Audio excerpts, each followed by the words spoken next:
Un glorioso encuentro, mis hermanos y amigos, que hace día que les echaba de menos de encontrarnos una vez más en esta semana, compartiendo la bendita palabra del Señor. Estamos a través de nuestra Academia Bíblica estudiando el libro de Romanos, la epístola a los romanos. Hoy entraremos de lleno en el capítulo 7 y corresponde a nuestra clase número 10, ahora que soy justificado. Y donde Pablo allí nos da una analogía para introducirnos realmente lo que está pasando en cada uno de nosotros como cristianos, como hijos de Dios. Esa lucha, esa batalla que tenemos constantemente entre la vieja naturaleza y el nuevo hombre en Cristo, o la nueva mujer. De tal manera que eh, nos da en estos primeros versículos 6 una analogía del matrimonio para comprender la relación que debemos tener con Cristo ahora. Y no depender bajo la ley, sino ahora estamos bajo el Espíritu Santo, que nos da la libertad y de esa manera poder andar en el Espíritu del Señor.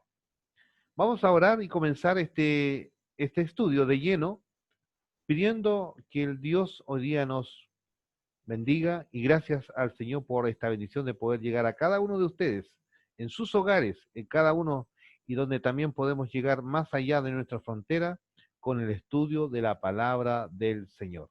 Romanos capítulo 7. Oremos al Señor. Padre, te agradecemos por esta bendición especial que nos da de poder juntarnos una vez más y poder juntos alabar y bendecir tu nombre y poder juntos también de lleno una vez más profundizar en tu palabra. Toda la gloria y la alabanza sean dadas a ti, Señor. Glorificamos tu nombre. Gracias porque tú eres bueno, maravilloso, misericordioso.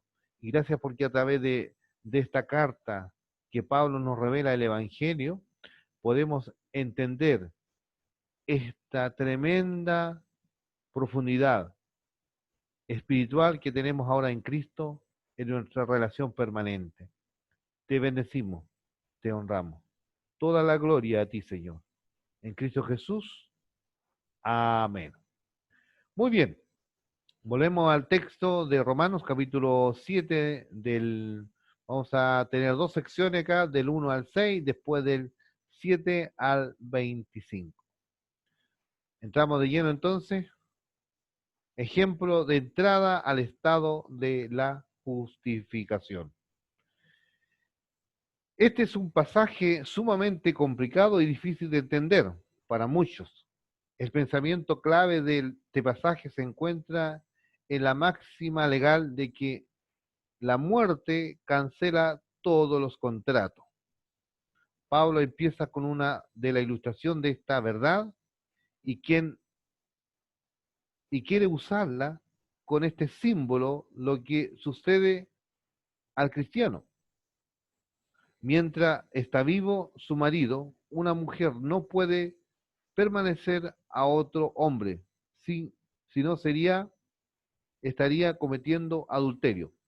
Pero cuando muere su marido, el contrato matrimonial queda libre y así cancelado, y ella queda libre para poder casarse con quien quiera. Siguiendo esta analogía, Pablo habría podido decir que nosotros estábamos casados con el pecado, que el pecado ha muerto en la cruz en Cristo y que por tanto ahora somos libres para pertenecer a Dios. Parece que eso era lo que quería decir. Pero la ley se introdujo en la escena cuando Pablo aquí está hablando, haber hecho sencillamente que estábamos casados con la ley y que la ley ha dejado de existir por la obra de Cristo. Y ahora somos libres para pertenecer a Jesucristo, pertenecer a Dios. Pero de pronto, dice Pablo acá, algo cambia y somos nosotros los que hemos muerto para la ley. ¿Cómo puede ser eso? Por el bautismo. participamos de la muerte de Cristo. Eso quiere decir que habiendo muerto, quedamos descartados de todas las obligaciones que teníamos con la ley y somos libres para unirnos de nuevo y esta vez nos unimos a Cristo. Cuando eso sucede, la obediencia cristiana ya no es solo impuesta externamente por un código escrito de leyes, sino que una lealtad interior del Espíritu a Jesucristo. Pablo trata el contraste entre estos dos estados del hombre, sin Cristo y con Él. Antes de conocer a Cristo, tratamos de vivir obedeciendo un código escrito de leyes. Eso era cuando estábamos en la carne, que es la naturaleza humana que, que aparte de la ayuda de Dios. Pablo dice que cuando nuestra naturaleza humana estaba separada de Dios, la ley nos inducía al pecado, porque una cosa está prohibida, nos parece más atractiva cuando una cosa está prohibida. Es así, es como cuando tenemos leyes, hacemos todo lo contrario, abusamos y vamos en contra lo establecido. Y cuando no teníamos más que la ley, estábamos a la merced del pecado. Luego Pablo pasa a considerar el estado del hombre con Cristo. Cuando uno dirige su vida mediante la unión con Cristo, ya no lo hace por obediencia a un código de ley escrita que, que, que allí nos da la religión, todo lo contrario. Ahora vivimos en la libertad del Espíritu Santo, de lo que la palabra de Dios nos revela en esta unión. Y es interesante ver todo este pasaje, ¿no? Entonces, cuando vamos a leer estos primeros versículos del 1 al 6 del capítulo 7, estamos viendo allí la analogía que Pablo coloca como base para entender esta relación que ahora tenemos en Cristo. Y esta lucha que vamos a tener constante. Y al estar en la vida cristiana es una lucha permanente. Entonces, vamos a leer estos pasajes y le invito a que lo leamos en la NTV. Si usted tiene otra versión, también lo puede seguir, pero la NTV dice así, de esta manera. Ahora bien, amados hermanos, ustedes que conocen la ley, ¿no saben que la ley se aplica solo mientras una persona está viva? Por ejemplo, cuando una mujer se casa, la ley la une a su marido mientras él viva. Pero si él muere, las leyes del matrimonio ya no se aplican a ella. Así que mientras su marido viva, ella cometería adulterio si se casa con otro hombre. Pero si el esposo muere, ella queda libre de esa ley y no comete adulterio cuando se casa de nuevo. Por lo tanto, mis amados hermanos, la cuestión es la siguiente. Ustedes murieron al poder de la ley cuando murieron con Cristo y ahora están unidos a aquel que fue levantado de los muertos. Como resultado, podemos producir una cosecha de buenas acciones para Dios.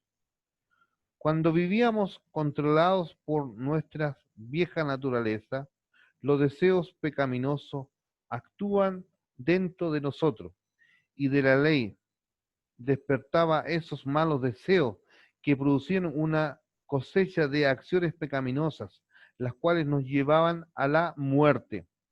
Pero ahora fuimos libertados de la ley porque morimos a ella y ya no estamos presos de su poder. Ahora podemos servir a Dios no según el antiguo modo, que consistía en obedecer la letra de la ley, sino mediante un nuevo, el vivir en el espíritu y no en la letra. Interesante. Entonces, bajo este esquema que vamos a ver acá, o esta analogía que Pablo está haciendo del matrimonio, hace la comparación de nuestra relación con Cristo. Si bien es cierto, allí en el capítulo 6 estuvimos viendo cómo el bautismo nos identificaba con Cristo en su muerte y resurrección, y aquí Pablo está añadiendo otro aspecto más importante para darnos a entender de esta relación que debe vivir con Cristo. Estamos casados con Cristo, unidos a Él. Entonces, aquí hay un pequeño esquema, ¿no? Aquí vamos a ver de esta unión. En el antiguo régimen, podemos decir, estamos bajo esa ley, ¿ya?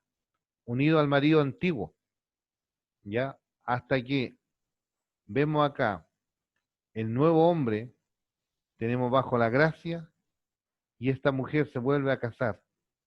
Entonces tiene una nueva relación, pero tienen que dejar, y donde, como dice la ley, es decir, la muerte cancela el, el contrato matrimonial. Así también dice el Señor, por su muerte, y nosotros morimos al pecado, y eso canceló nuestra relación que teníamos con la ley. Ahora dependemos bajo la gracia de Cristo, por eso somos libres. ¿Cómo aplicamos este simbolismo a la vida cristiana? Esto es algo vital, es una relación constante. El Señor dijo, yo he venido para que tengan vida y para que la tengan en abundancia, no una vida mediocre, no una vida que estamos allí solamente para vivir, solamente para nosotros, sino que debemos reflejar a Cristo en esta relación con Él. La lucha interna de un justificado. Vamos a leer del 7 al 25 y también vamos, quizás lo subdividamos en, en, en dos secciones más también.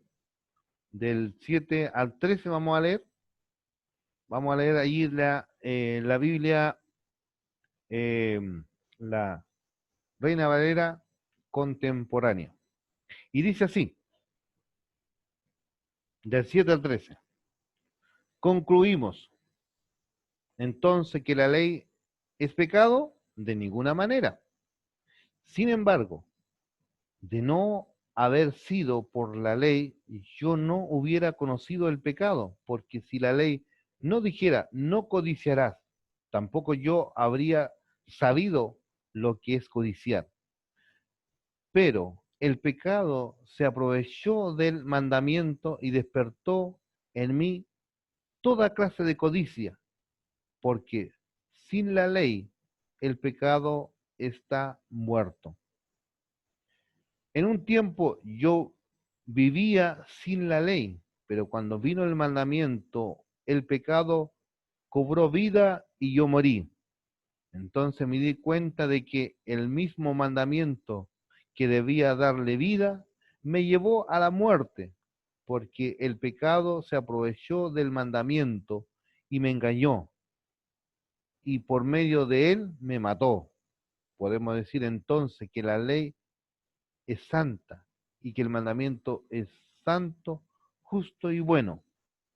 Pero entonces, ¿lo que es bueno se convirtió en muerte para mí? De ninguna manera. Más bien, el pecado, para demostrar que es pecado, produjo en mí la muerte por medio de lo que es bueno, a fin de que por medio del mandamiento llegara a ser extremadamente pecaminoso. ¿Con qué propósito escribe este pasaje Pablo? ¿Qué quiere decir? Que aquí nos está mostrando una vida, eh, donde nos muestra la ley divina y que donde se transmite la voz de Dios. Y si una persona cumpliera perfectamente la ley, estaría en perfecta relación con Dios, con su semejante.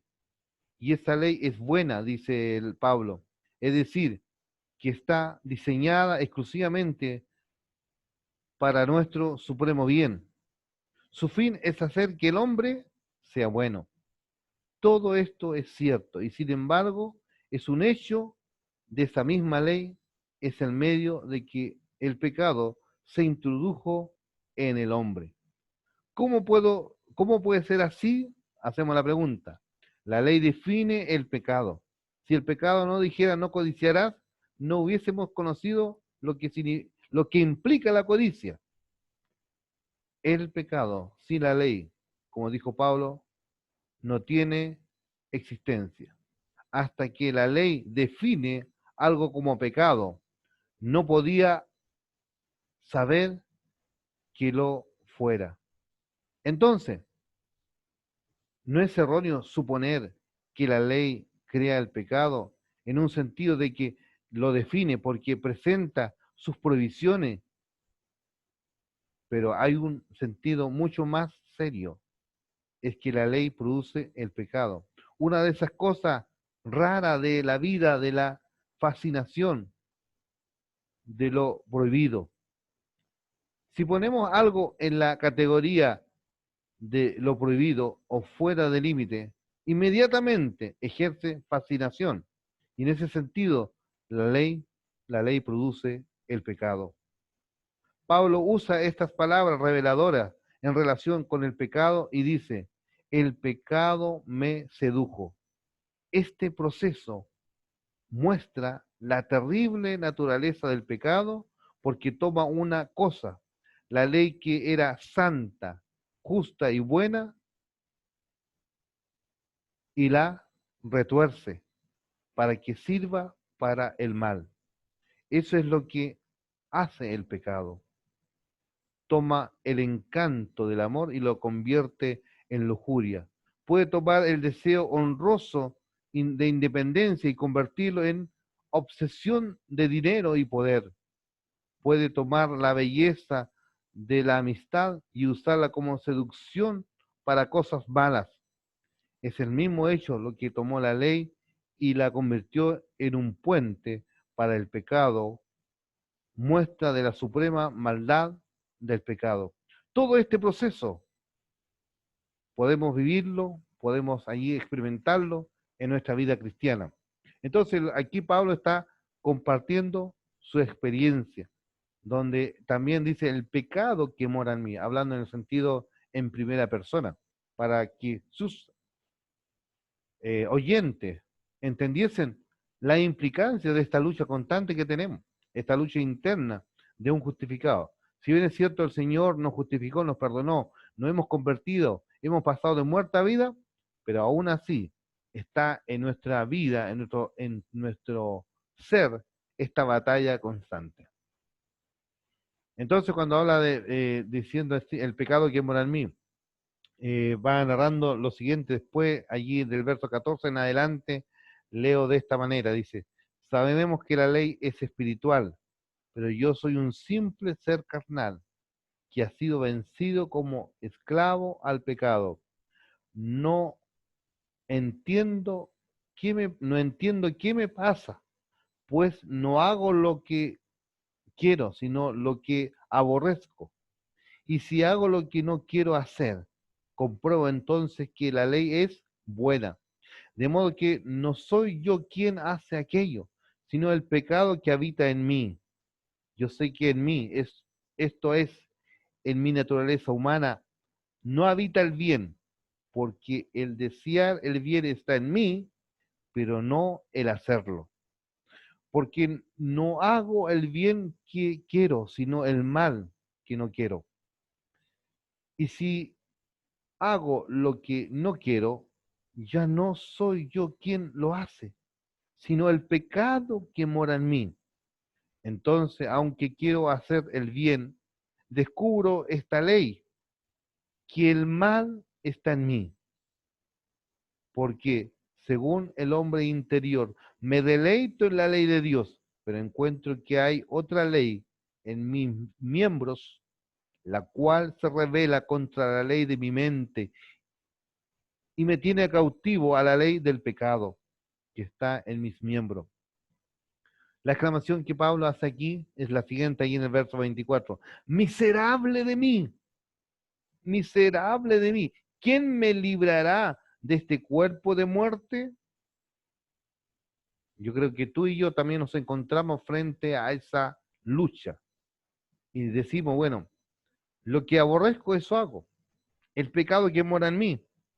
Pero aquí Pablo acude a Dios, doy gracias a Dios por medio de nuestro Señor Jesucristo. Así que yo mismo, con la mente, sirvo a la ley de Dios, pero con la naturaleza humana, sirvo a la ley del pecado.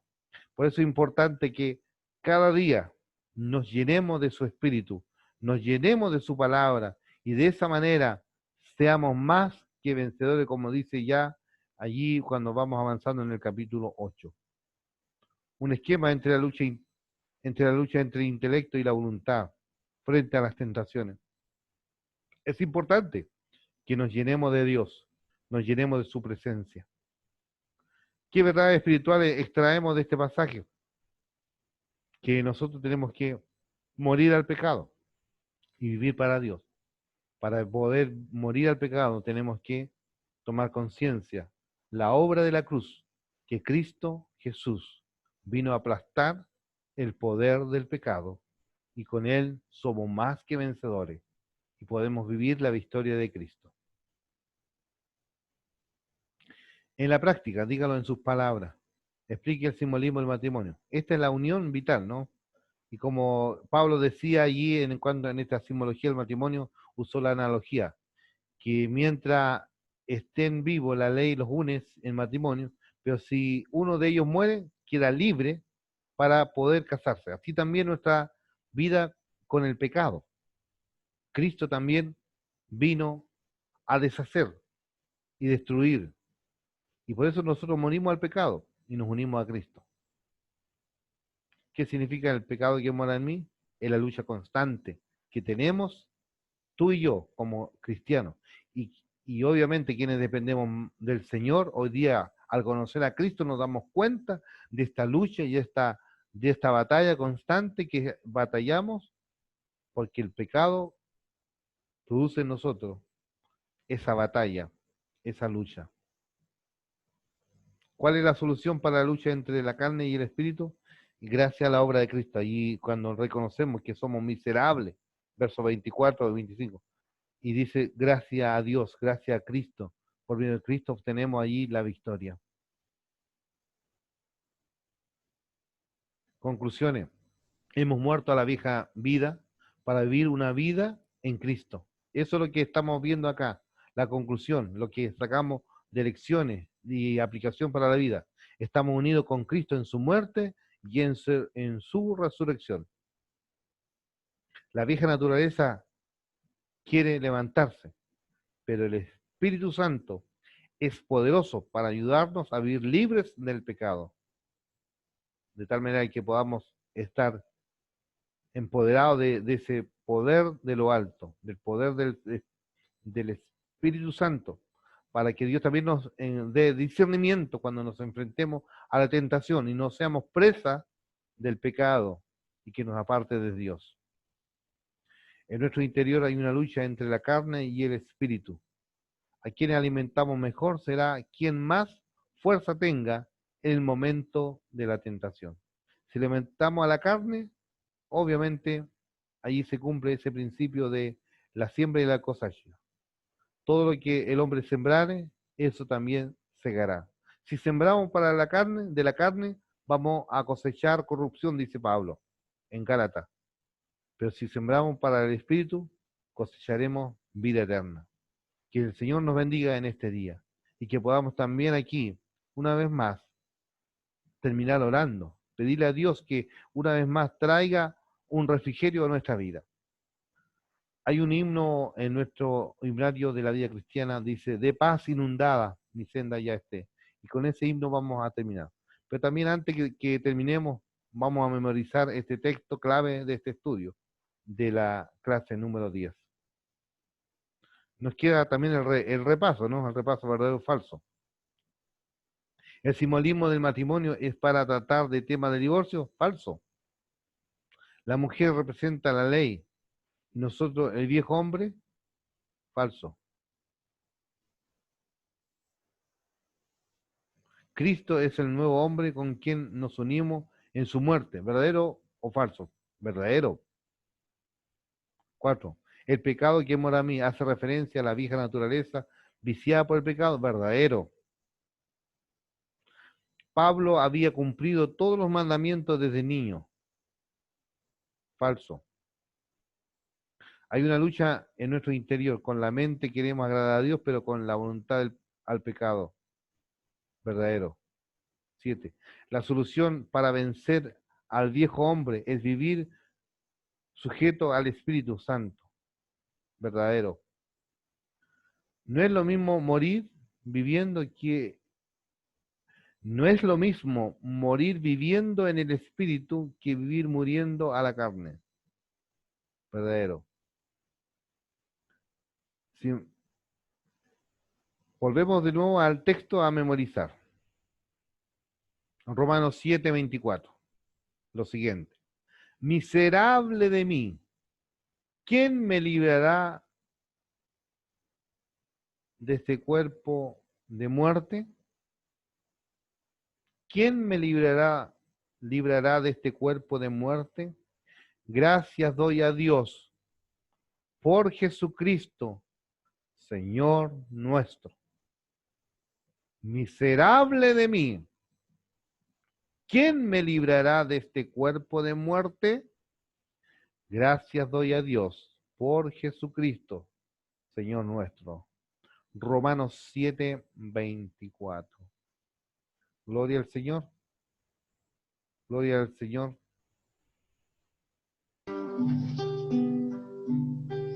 De paz inundada mi senda ya esté, o cubra la mar de aflicción. Mi suerte cualquiera que sea, diré, estoy bien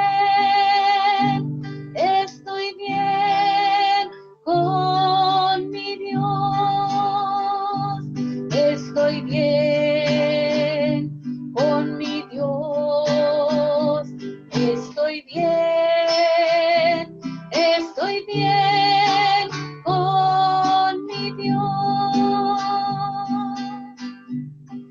Ya venga la prueba o me tiente Satán, no amengua mi fe ni mi amor, pues Cristo comprende mis luchas, mi afán, y su sangre obrará en mi favor. Estoy bien con mi Dios, estoy bien con mi Dios. Feliz yo me siento al saber que Jesús libróme del yugo opresor, quitó mi pecado, clavólo en la cruz. Gloria demos al buen Salvador. Estoy bien con mi Dios, estoy bien con mi Dios.